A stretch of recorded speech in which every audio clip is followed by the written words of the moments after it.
If this is your first or second time here, hope you enjoy the video. If this is your third time here, go ahead and hit that subscribe button so you can stay up to date on when I post. Now this one is for Assassin's Creed Shadows. I started this little series of videos with the precursor to Assassin's Creed, Prince of Persia Assassins, all the way up through the newest Assassin's Creed game that was out at the time, which was Mirage. Because I enjoyed the Assassin's Creed games. I've been playing them since they first came out. I've always loved these games. Loved the historical context. Loved how you can actually immerse yourself in some history, and how the later games even gave you a historic tour mode where you could learn more about history. It was an amazing thing, right? The way they would depict the grand structures. Hell, the Notre Dame Cathedral was scanned in such detail that the 3D models are being used to help rebuild the place after it burned down. But Assassin's Creed Shadows here, I started this series when I first heard about the statue pre-order exclusive edition bundle thing. You know what I'm talking about if you've ever pre-ordered games and shit. About how they pulled the statue from sale. And I was like, weird, I haven't seen that happen since like Batman Arkham Knight. Yeah, Batman Arkham Knight. Where they had this tank, the Batmobile from that game, which was like a tank that could go from like a car mode into a tank mode with a turret on top, and it was like super expensive to make, and they only made like 100 of the things before they realized they couldn't fill all the orders and stuff. So they just did away with that pre-order bonus. And, you know, situations like that are understandable. I get that, you know, if the pre-order bonus is going to eat up too much of the money people are paying, then most million-dollar companies are going to say it's not like financially feasible to make it, right? Can't eat too much into their yacht fund is what I'm getting at there. So I figured, you know, it must be another thing like that. I was wrong. I looked into it and I was wrong. I guess the depiction of a broken torii gate, which is like, I guess, almost a religious shrine of the Japanese people. The whole cultural significance is what I'm saying. I guess the only broken one was one that was left standing after World War II. I could be wrong. It could have been a memorial put up after World War II. Not entirely sure. But, you know, that's the only one that exists. So depicting a broken one makes people think about that one. And I was like, wow, that's super fucked up, right? They must have just dropped the ball or something and let someone that didn't know anything about like the historical context of the shit do it, because in my mind, I was still thinking Ubisoft being Ubisoft took this shit seriously, right? This is the company that didn't have crossbows in the first game because it wouldn't have made sense. And trust me, they wanted to have crossbows in the first game because it was depicted in fucking Prince of Persia Assassins, the overall original idea for Assassin's Creed, but they never put it in until like Assassin's Creed Brotherhood, memory serves me right, which was 2 games later. So I figured, hey, you know, maybe it was like a subcontracting thing where they sent out like the 3D models and then the people came up with the idea themselves. And looking into this brought in a whole fucking can of worms, man. And it is astonishing. Fucking astonishing. The shit I've been just jotting down whenever I hear it mentioned. I don't even go out of my way and haven't gone out of my way to look this shit up at all. It's just shit that comes across my feed. I've been, okay, I double check it to make sure it actually happened, as people should for information they get. And yeah, that's, god damn, that's, I got a list of shit I'm gonna go over here, okay, so buckle up. Okay, so we're gonna start off with the elephant in the room here, Yasuke. I have it jotted down in my notes here as Yasuke, historical inaccuracy and forced representation, right? For those of you that do not know, Yasuke was a man of African descent that was a slave in Japan. He was brought in by a missionary and was, well, pretty much sold to Oda Nobunaga. If I mispronounce any of these names, I am sorry, right? I barely graduated high school. I'm not a fucking expert in foreign languages here, all right? From what I can understand, and from the stuff I was able to look up about Yasuke and him being in Nobunaga's care, he was never a samurai, right? He was what people call a sword holder or a retainer of sorts. And from what I can tell, he was only kept as a retainer so that Nobunaga could show him off to people, which is kind of fucked up. But, you know, again, time period this is set in, not having seen someone with a skin color like that, you know, whatever. But what it pretty much boils down to is that he was used as a sideshow attraction to showcase his skin color to other people of importance, to show off that that Nobunaga is important. And, you know, curiosities and curios being what they were back then, you know, like curio cabinets and chests and a hall of curios and whatnot. Exotic things, freak shows and stuff being the norm back then, too. It's quite frankly super fucking disrespectful what Ubisoft is doing here. Trying to gloss over what the man actually went through to sensationalize and make him a fucking samurai that's, I guess, beholden to Nobunaga, which was pretty much his newest slave master.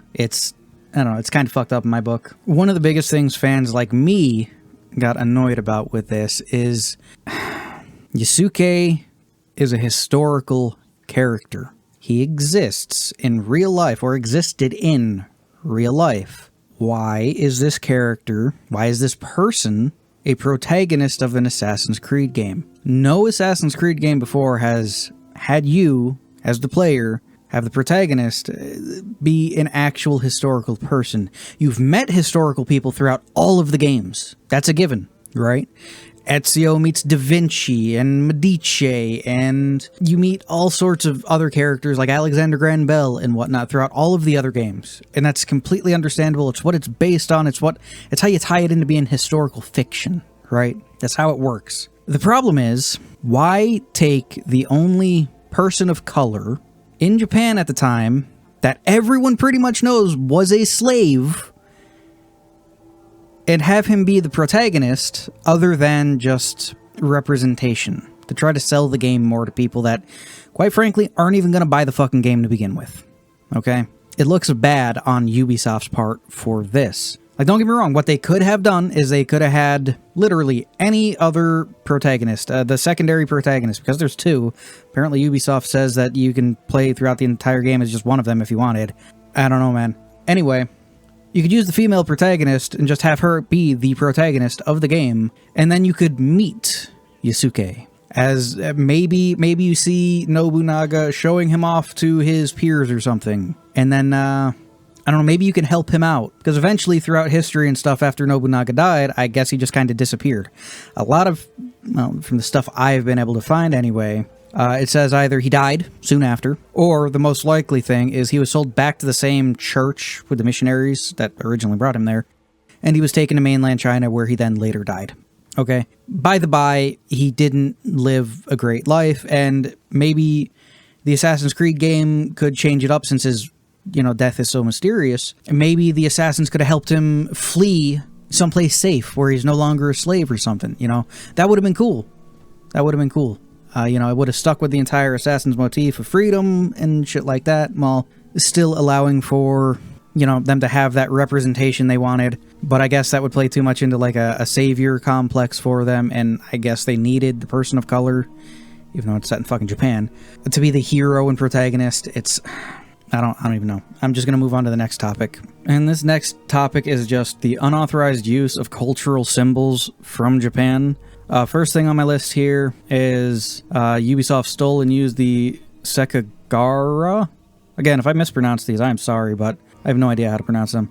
The Sekigara Rifle Corps emblem and concept art, which I guess is a big no-no. Again, certain groups, clans, peoples, families all have their own pretty much coat of arms in Japan. And while this has fallen off a lot in Western culture, I guess it's still quite significant to the Japanese folk out there. Which, hey, take pride in your family, right? They're who you have when everyone else is gone, so, take pride in that shit. So I can understand why this brought annoyance from Japanese people. They should come up with their own idea for this stuff, or, maybe talk to a Japanese family or something and work out a deal to use their emblem or something. That could have been neat. Working in conjunction with historians in Japan, they could have figured something out that was amazing, that everyone loved, but, we see how far this is going so far. The next thing is the Torii Gate statue shown in promotional marketing material, historically inaccurate. Yep, we went over that one already, how the broken Torii Gate was pretty much a monument to how war can irreparably damage any country. Again, you show iconography like that, and people are going to associate it with the iconography. Goddamn, words are hard sometimes. The iconography they know and relate it back to it, right? If there's only one broken Torii Gate, and it's a monument to how war fucks stuff up all the time, and then you show a broken Torii Gate, people are automatically going to assume you're copying that one. And mind you, all of this stuff here has brought the eye of Japanese historians. And the biggest thing that's been happening and making its rounds is somehow these Japanese historians that know their country's history and their people's histories, that are experts on their histories, are somehow racist because they wanted their country to be portrayed correctly, especially at this point in time in their country to be portrayed correctly, which is just disingenuous by people. Come on now, grow up when it comes to this stuff, man. Just because people want their culture depicted correctly in a video game that's depicting their culture, it doesn't make them any type of ist out there, right? So that's just another thing. So we're going to move on to the next topic because we have quite a few to get through. So the next one starts with the, again, if I mispronounce this, I'm sorry, Itate Hoju Jinja. We're just going to call it the Jinja Shrine here. The Jinja Shrine filed a formal request demanding Ubisoft remove its religious site from the game because the shrine's leaders are furious that the interior can be destroyed in-game, and they find that incredibly insulting and disrespectful to the Japanese culture, which I fully understand that. It's like, there are certain, like, I remember in Assassin's Creed, I think it's either Assassin's Creed 2 or Brotherhood, where you're running around inside a church and you'd knock over a cross. The thing about the church at that point in time was it was a derelict church that was already falling down on itself. It was technically not consecrated ground anymore, right? This, on the other hand, is an active shrine in Japan and has been for a long time. Along with that, I'm also starting to realize that while you can come across other religious places in the other Assassin's Creed games, like Mirage, you can't really ransack them. And sure, there are, some people are going to say Assassin's Creed Valhalla. You can literally run into churches and raid them and whatnot. That was historically accurate for the time, since you're playing a Viking attacking the English and invading their country, right? That was just how that is, and that's historically accurate to what went on at the time.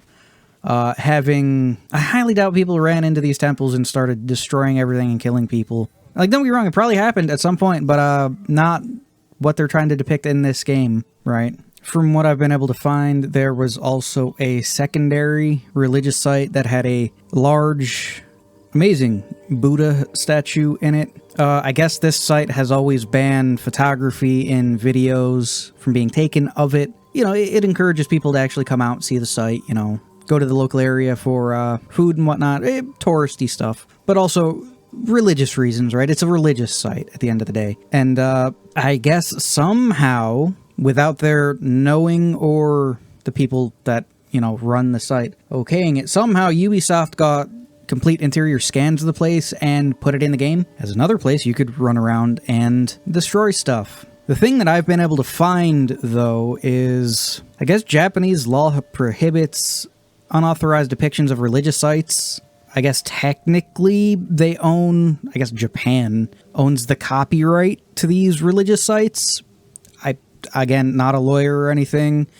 Just seems like something that actually makes sense. If it's a national religious site of your country, then your country owns the rights, owns its copyright, you know? It makes sense. It'd be like saying New York City owns the copyright to the Empire State Building, or, you know, LA owns the rights to the Golden Gate Bridge, or, you know, stuff like that, which makes sense when you think about this stuff.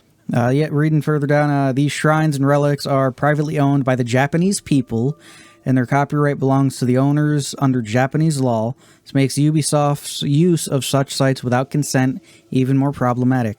So, yeah, that's, I guess they might be moving toward a type of lawsuit of some kind. Quite frankly, it'll probably be settled out of court long before the public even catches wind of what's actually going on. So, you know, whatever. As long as the religious site gets what it's supposed to get and the place gets taken out of the game, if they want it taken out of the game, then I can completely understand that. So we're going to move on now to the next topic here, which is the architecture right? I guess architects, how to explain this? I guess there's such a job as historical architect or archaeological architect, something along those lines, because Japan is a unique country, especially to Westerners like me, right? My entire country is like 300 years old. Well, sure, we had people living here in, you know, structures and houses and stuff with towns and small cities even before then.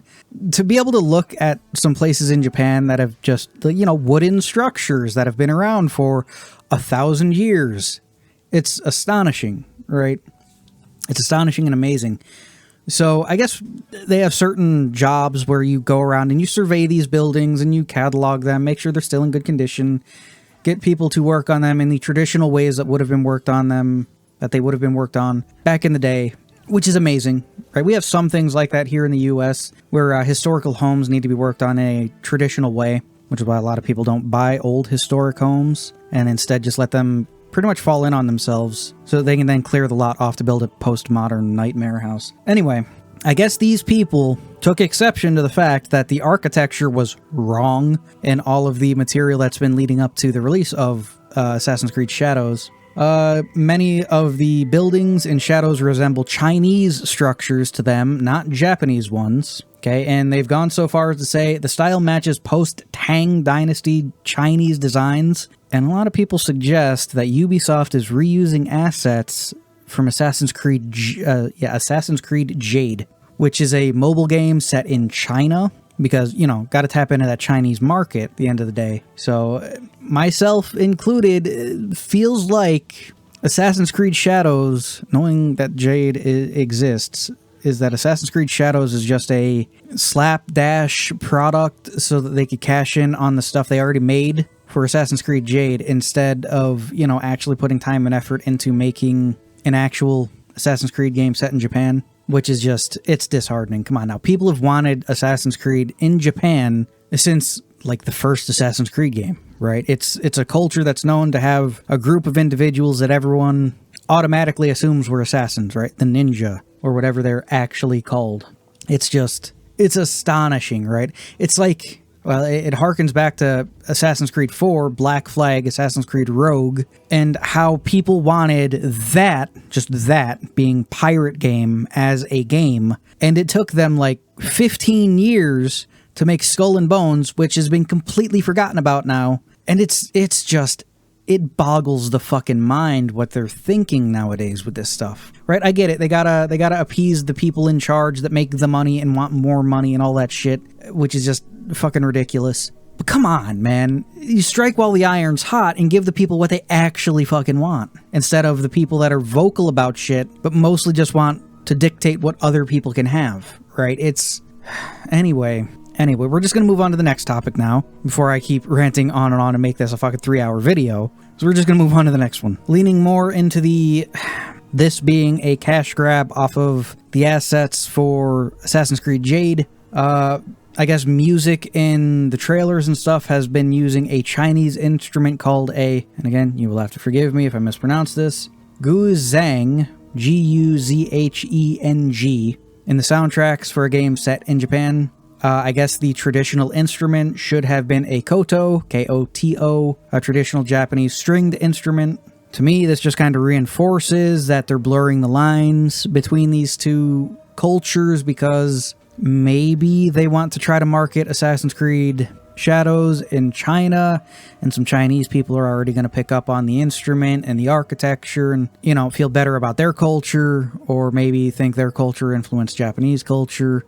To me, it just signifies that, again, this is just something that's been slapped together quickly over the last couple of years, when the reality is they wish to divert more attention to Assassin's Creed Jade, the mobile game they've been making, that is going to sell like gangbusters in Japan, in China. And as such, the game in Japan, which has a smaller market, especially here, I mean, the Western market is also going to be fucking huge for it. But yeah, it just seems like it's a sad afterthought of it all. I guess so far in every trailer and or every release of footage of the game, there's been just atrocious animations in the background. How they even let this sort of stuff get by their just quality board, right? I don't understand it, right? There are supposed to be people that watch this information to make sure the stuff looks good when it's made into a trailer. Hell, I remember back in the day when Assassin's Creed Black Flag first came out, a YouTuber by the name of Jesse Cox, C-O-X, was talking about how Ubisoft allowed them to record footage and stuff of them playing part of the open world of the game, and how when he was taking one of the ships, one of the guys fell from the crow's nest and hit the ground next to him, and while he understood where the guy fell from, the quality assurance board there said, yeah, no, sorry, you can't use that piece of footage in it because it looks like the guy fell out of nowhere. And mind you, this was just some people at a place allowing YouTubers to record some footage for the game, right?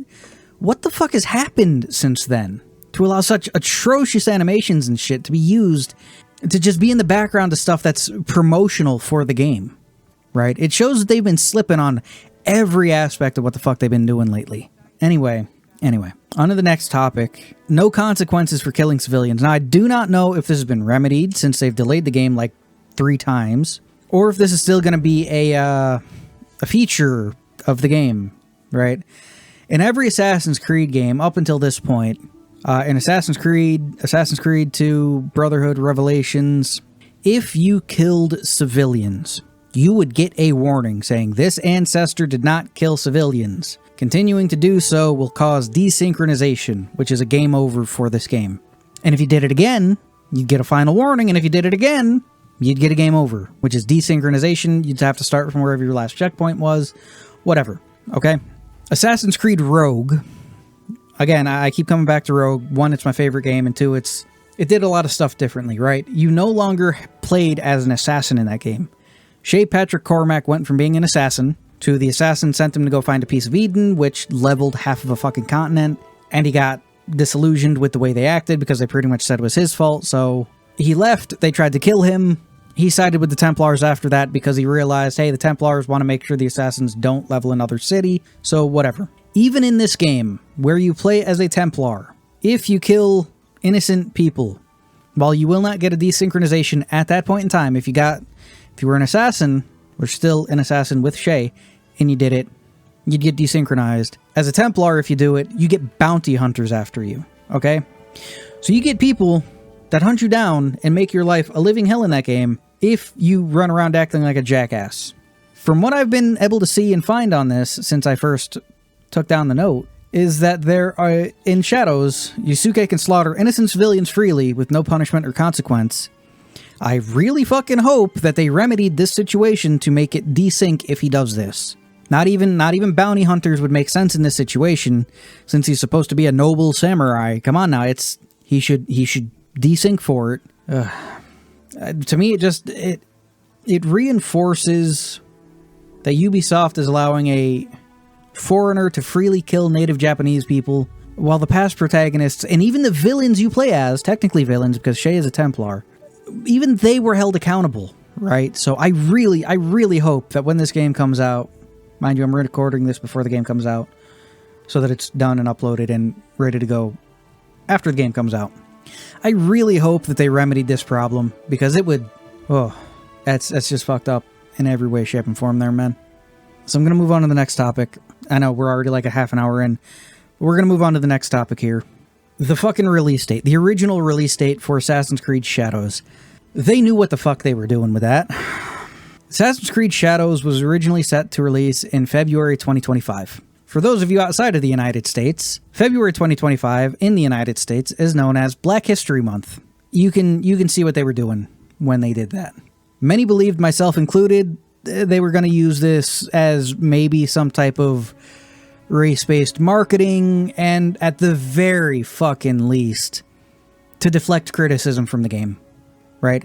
During Black History Month, you try to release a game with a black protagonist, people don't like it, play the race card, right? People caught on to that shit toot fucking sweet, though, so it was delayed until March 2025. And here we are in March 2025.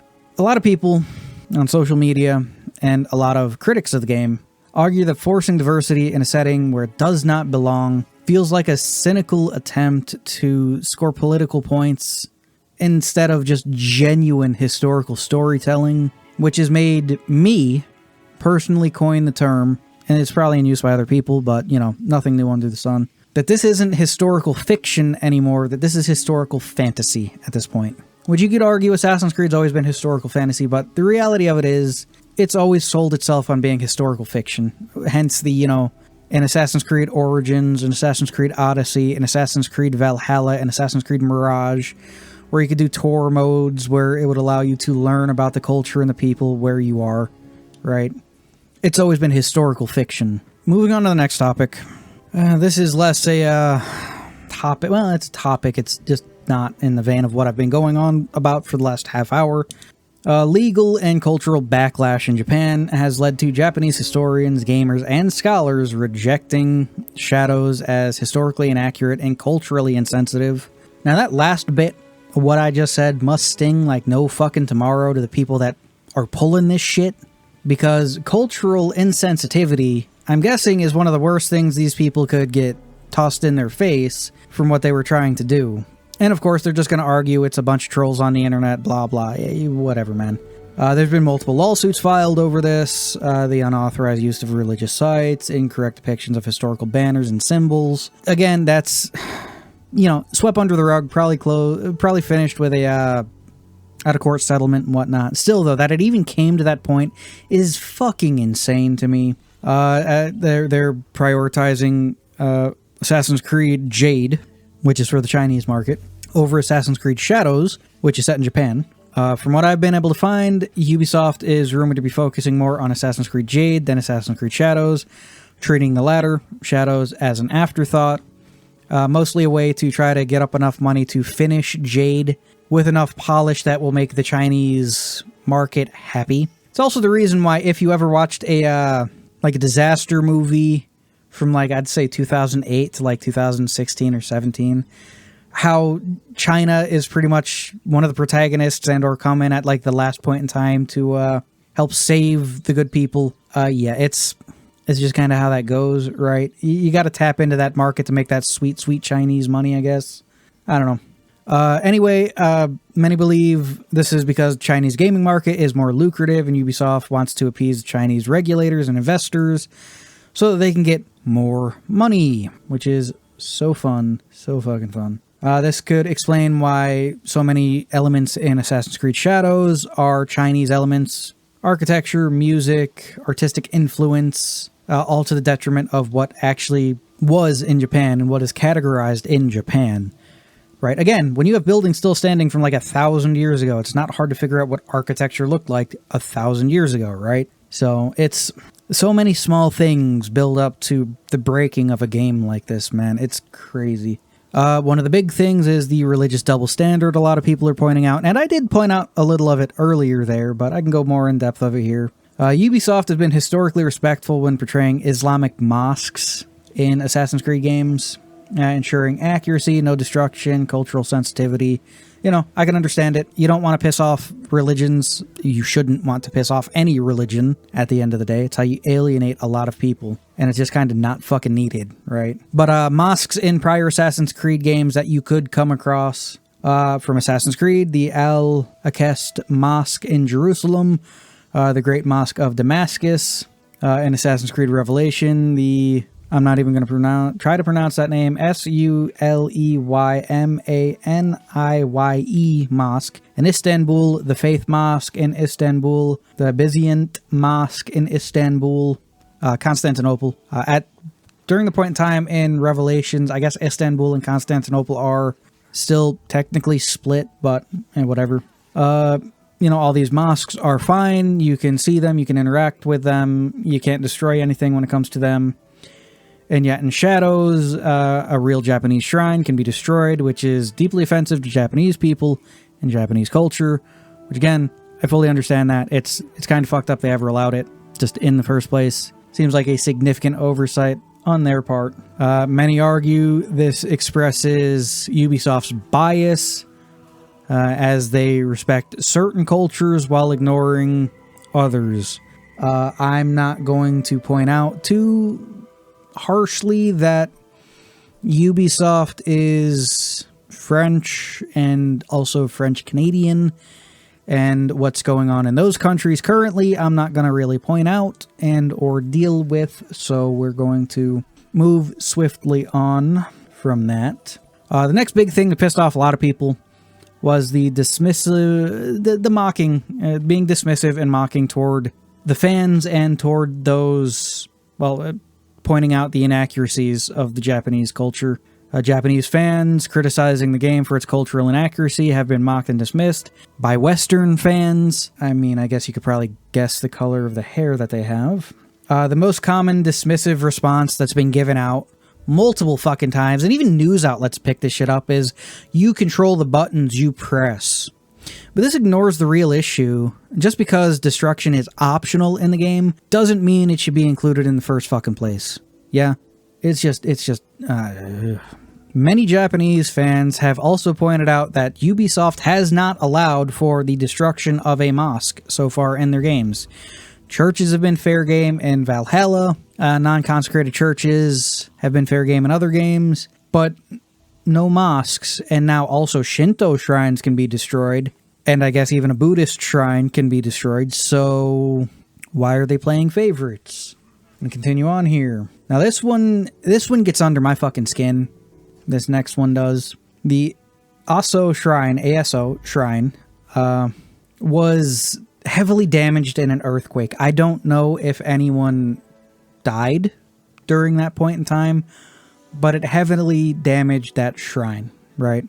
Well, for reference's sake, many photos of this shrine were in a collage known as Japanese earthquake damage, which was in an art book of all fucking things that they were selling.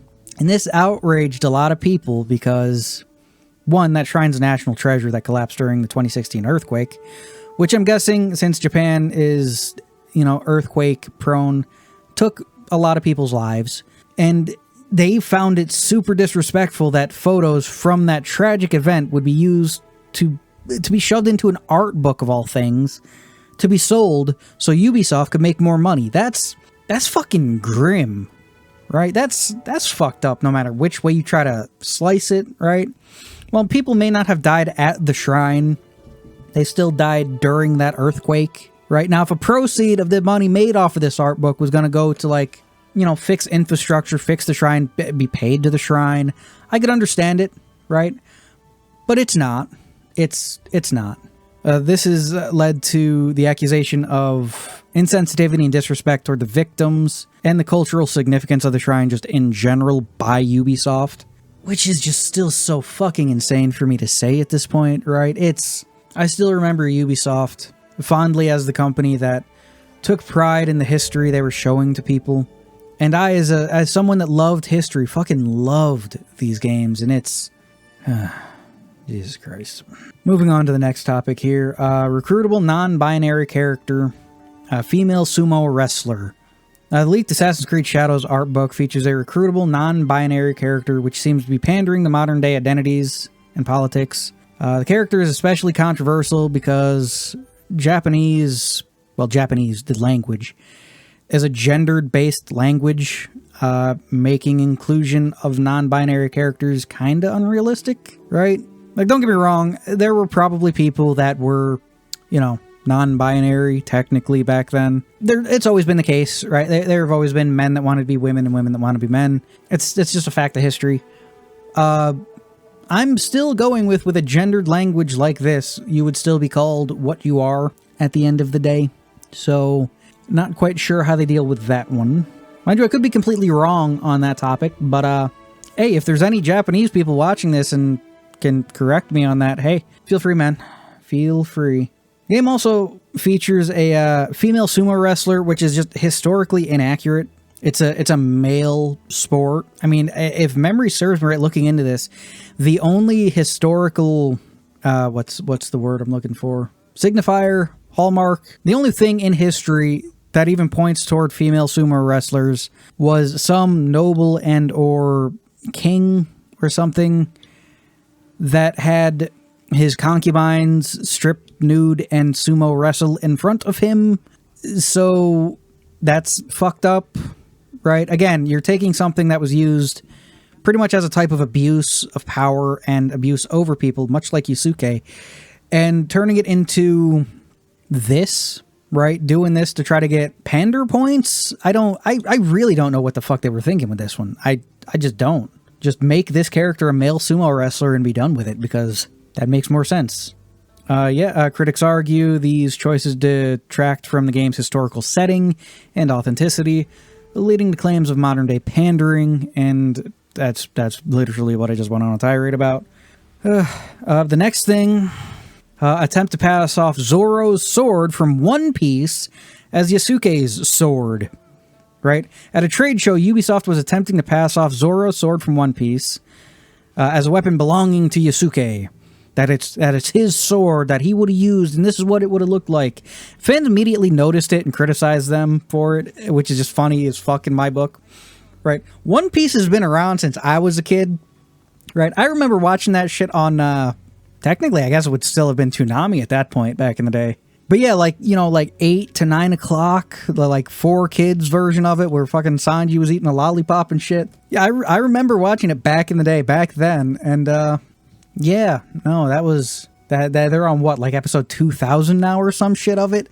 How the fuck you gonna try to pass off that as Yasuke's sword, man? Just goes to show the people in charge of, marketing for this shit have no fucking idea what is going on in Japan, right? One Piece is... Hell...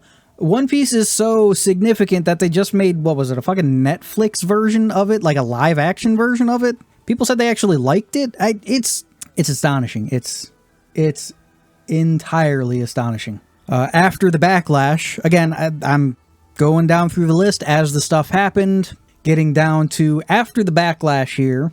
Now, in a last-ditch effort to save the game's tone-deaf implementation, I guess Ubisoft has allegedly tried to hide Yasuke in the back of promotional art.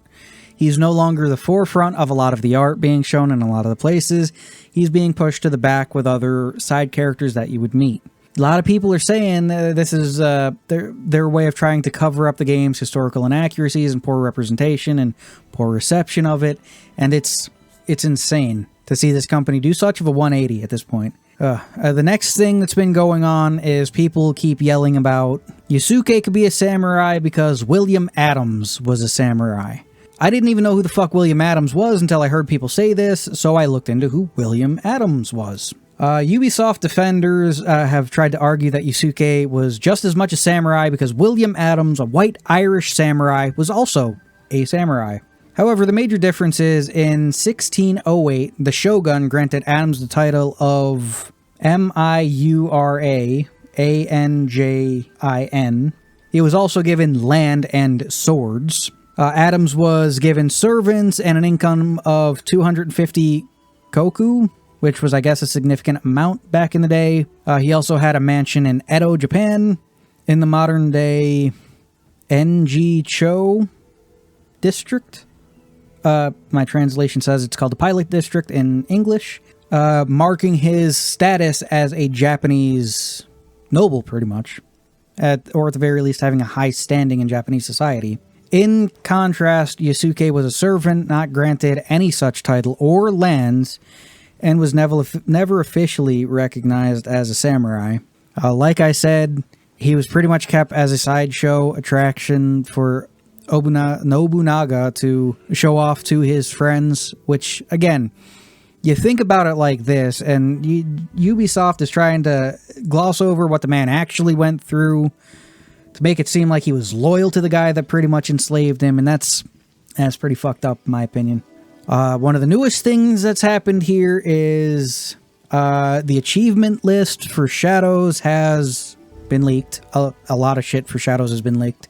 I'm pretty sure the entire game has been leaked at this point. There's an achievement called Kofun Raider. It's an achievement for raiding and looting tombs of the relatives, still have living family in Japan, of the Japanese imperial family, which, for Westerners here, that's the Japanese royal family, right?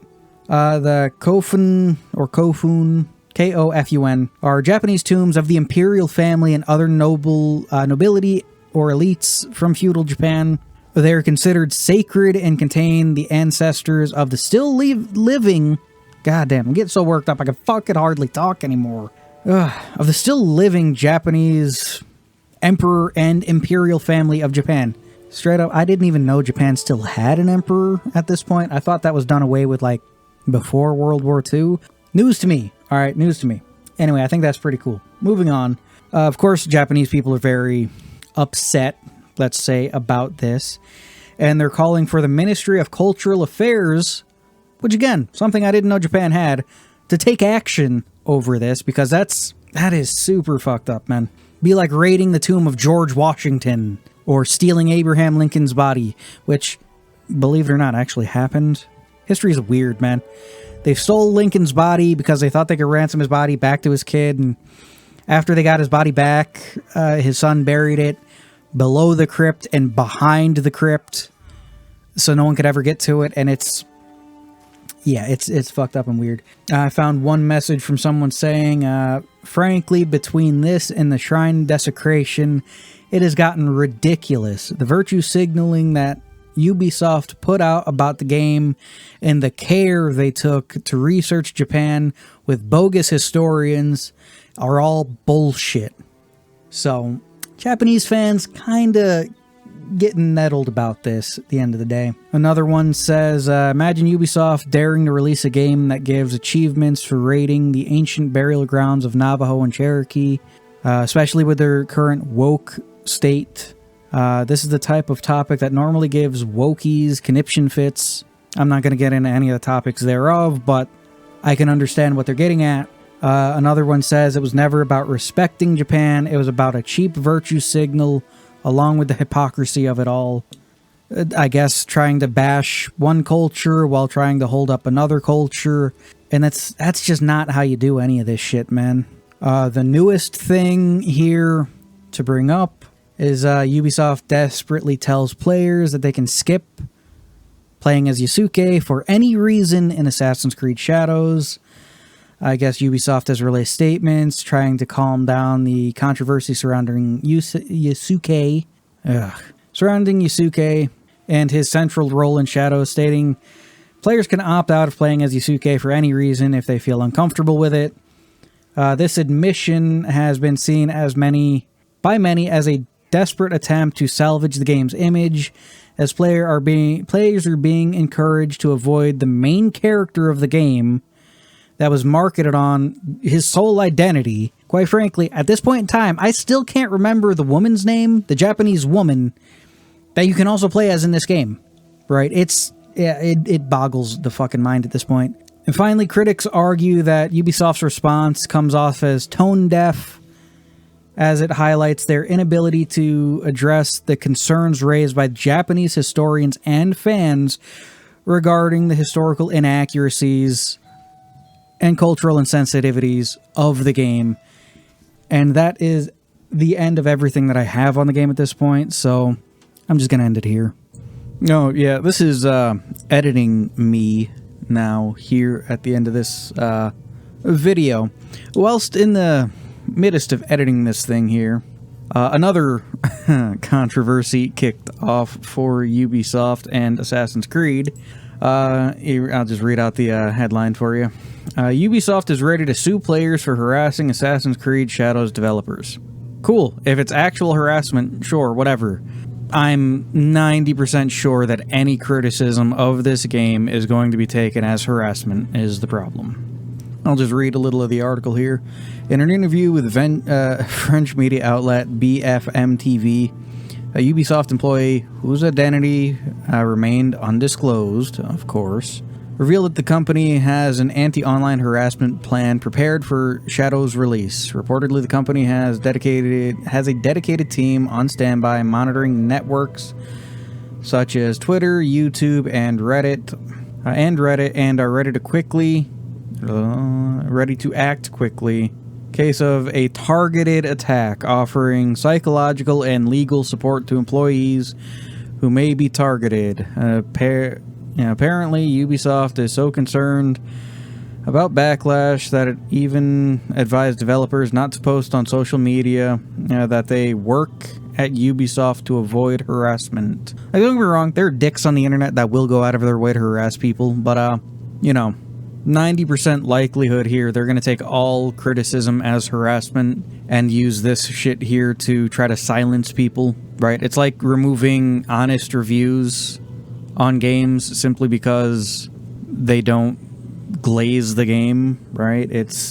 I would not be surprised. And again, it's from French Ubisoft, and I'm guessing Canadian Ubisoft is probably following the same way. It says, while any reasonable person agrees that threats of violence and similar behavior are unacceptable and should be dealt with accordingly, it's clear that some are worried Ubisoft might also classify harmless online trolling and criticisms of Assassin's Creed Shadows and its creators as blah blah. Fucking, you know what I'm getting at here at this point. It's Jesus fucker, one final nail in the coffin and one way to try to make it seem like it's not as bad as it is at the end of the day. And it's just fucking insane, man. It is. They're literally assembling a team of lawyers to get ready to try to deal with this shit, because you know full fucking well they're going to try to sue somebody, probably a YouTuber or something that doesn't fucking fall in line with what they want, and it's going to be insane. Mind you, it's completely fucking illegal in the United States of America to try to bring any litigation against anyone for actual criticism, right? If there are threats on someone's life, that is completely different than saying your game fucking sucks. And it would open them up to a class action lawsuit, the likes of which I don't think I've seen before when it comes to games like this. And with this little rant here at the end of it over, because God knows, I'm going to stop here and hopefully get through editing the rest of this video and uploading it so that it can be out in time for, well, be out Friday, really. So that Shadows would be out for a day, and then this would come up so that people can watch this after getting their first impressions of Shadows. It's just fucking insane. Anyway, I'll see you guys in the next one. Have fun.